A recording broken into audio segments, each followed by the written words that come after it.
Methodology and background, conventional direct marketing versus analytical behavior marketing. The target methodology of conventional marketing are to try to determine where a person is in their buying cycle and try to approach them. There are several ways people have done this in the past, with modeled data based on predictors and with credit. In the past, most marketing lists were created out of either a predictive model or using credit. The problem here is that credit is not an indicator of somebody's interest in buying at that time or during some time in their buying cycle. And a buying cycle can be anywhere between 1 day and 5 or 6 months. People start looking for cars. They don't necessarily buy one right away. With analytical behavior, we're looking at people who actually have indicated in some fashion, whether it's through their IP address and where they've been on the internet, what kind of warranty cards they've signed or sent in with indications about purchasing a vehicle, contest they've entered, and actually several different forms of data that is collected to the point where the data source has 165 million households that have this data being collected as to what their behavior is at that time, and it's renewed every month. What do I mean by behavior?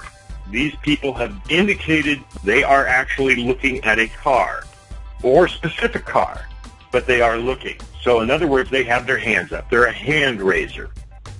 If I were to take a zip code around my dealership and mail to everybody, a certain number of those people would buy a car from me. If I took a more refined list based on either credit or predictors, I would be able to have maybe a little higher percentage of the people I mail to buy from me. So in other words, I'm not mailing to everybody in that zip code. I'm mailing to the people who meet a certain criteria. When you deal with analytic behavioral data, that lift increases several fold because we're only now marketing to people who have indicated through some action of their own that they are looking to buy a car or at least interested in a car. So that's what we're dealing with. We're dealing with behavioral data. Now, from the standpoint of accountability in a conventional marketing, a dealer would normally look at traffic as an indicator of success. The problem with traffic is if there is something involved with an incentive, such as a Walmart card or a giveaway or a contest, that traffic is artificially increased so that the actual results from a buyer's standpoint is not being measured.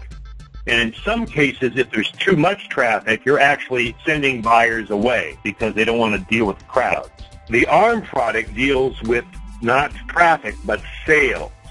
Matching the marketing manifest, the names that we mailed to, the names we emailed to, with the actual data from the dealer's DNS, their sales records over a period of time, usually 6 weeks, that match our marketing manifest.